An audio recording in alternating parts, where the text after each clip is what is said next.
Hello बच्चों, मैं हूँ मेधा और आज हम अध्ययन कर रहे हैं विज्ञान भारती सेकंड कक्षा 7 यूपी बोर्ड अभ्यास 16 प्रकाश। तो आइए अभ्यास प्रश्न शुरू करते हैं। प्रश्न नंबर है पहला, निम्नलिखित प्रश्नों में सही विकल्प छांटकर उत्तर पुस्तिका में लिखिए। प्रश्न है का उत्तल दर्पण के सामने रखी वस्तु का प्रतिबिंब बनता है। ऑप्शन है दर्पण के दूसरी ओर, वक्रता केंद्र पर, अनंत पर, वक्रता केंद्र तथा मुख्य फोकस के मध्य। तो हमारा सही आंसर है आ, दर्पण के दूसरी ओर। तो हम जाएंगे ऑप्शन नंबर आ के साथ। प्रश्न नंबर है खा, अवतल दर्पण से आभासी, सीधा तथा बड़ा प्रतिबिंब प्राप्त करने के लिए वस्तु की स्थिति होगी। ऑप्शन है मुख्य फोकस तथा वक्रता केंद्र के बीच, वक्रता केंद्र पर, ये पर पढ़ेंगे, वक्रता केंद्र के बाहर, दर्पण के ध्रुव व मुख्य फोकस के बीच। तो सही ऑप्शन है ऑप्शन नंबर द। हम जाएंगे ऑप्शन नंबर 4 के साथ। प्रश्न नंबर है गा, एक दर्पण के सामने खड़ा होने पर आपका दर्पण में प्रतिबिंब हो हमेशा सीधा प्रतीत होता है, दर्पण होगा। ऑप्शन है समतल, उत्तल, अवतल, समतल या उत्तल। सही ऑप्शन है समतल या उत्तल। तो हम जाएंगे ऑप्शन नंबर द के साथ। प्रश्न नंबर है घा, दूर स्थित किसी ऊंची इमारत की संपूर्ण ऊंचाई जिस दर्पण में देखी जा सकती है वह दर्पण है। ऑप्शन है अवतल, उत्तल, समतल, समतल तथा अवतल दर्पण।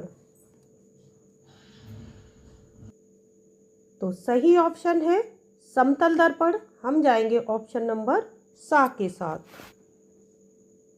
नंबर 2, रिक्त स्थानों की पूर्ति करें।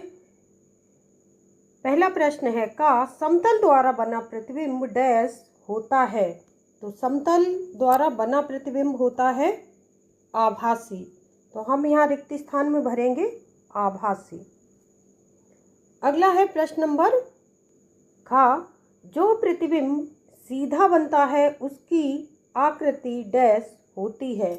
तो जो सीधा प्रतिबिंब बनता है उसकी आकृति होती है आभासी। तो हम यहाँ पर रिक्त स्थान में भरेंगे आभासी। अगला है प्रश्न नंबर गा, यदि आपतन कोण का मान 60 डिग्री तो परावर्तन कोण का मान कितना होगा, यानी डैश होगा। तो जितना कोण आपतन कोण का होता है उतना ही परावर्तन कोण का होता है। तो बराबर हो जाएंगे। तो हम यहाँ रिक्त स्थान में भरेंगे 60 डिग्री।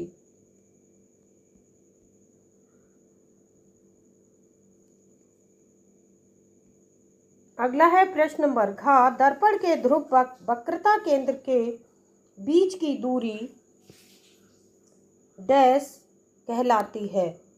तो ये कहलाएगी वक्रता केंद्र के बीच की दूरी वक्रता त्रिज्या। तो हम यहाँ रिक्त स्थान में भरेंगे वक्रता।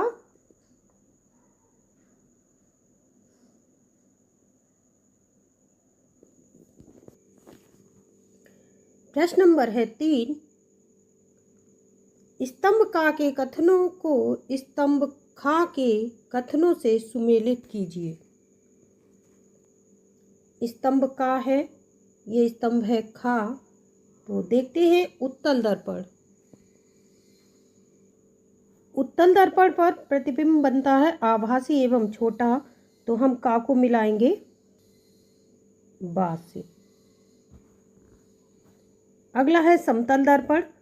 समतल दर्पण से आभासी एवं वस्तु के बराबर प्रतिबिंब बनता है। तो हम खा को मिलाएंगे सा से। अगला है अवतल दर्पण। अवतल दर्पण से वास्तविक एवं आभासी प्रतिबिंब बनता है। तो हम गा को मिलाएंगे वास्तविक एवं आभासी प्रतिबिंब आ से। अगला है घ दर्पण। दर्पण से अपारदर्शी होता है दर्पण, तो हम इसको मिलाएंगे या से। अगला है र कांच। कांच हमारा एक पारदर्शी वस्तु है, तो हम इसको मिलाएंगे दा से।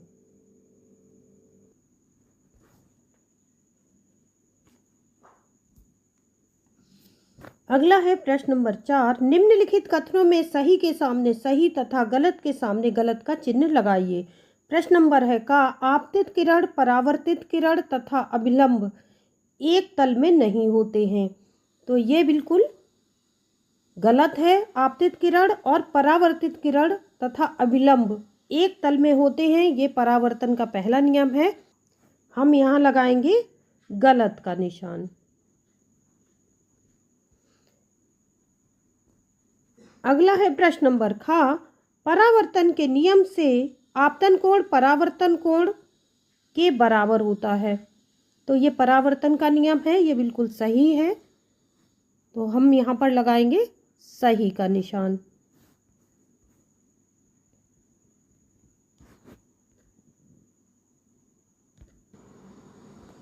प्रश्न नंबर है गा। परावर्तन का नियम सभी प्रकार के दर्पणों के लिए लागू होता है, तो ये बिल्कुल सही है, हम लगाएंगे सही का निशान।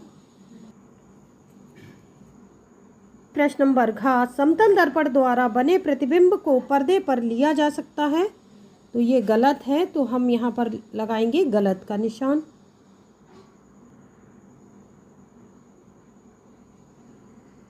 अगला है प्रश्न नंबर ड। अवतल दर्पण से कभी आभासी प्रतिबिंब नहीं बनता है, तो यह भी बिल्कुल गलत है, तो हम यहाँ पर लगाएंगे गलत का निशान।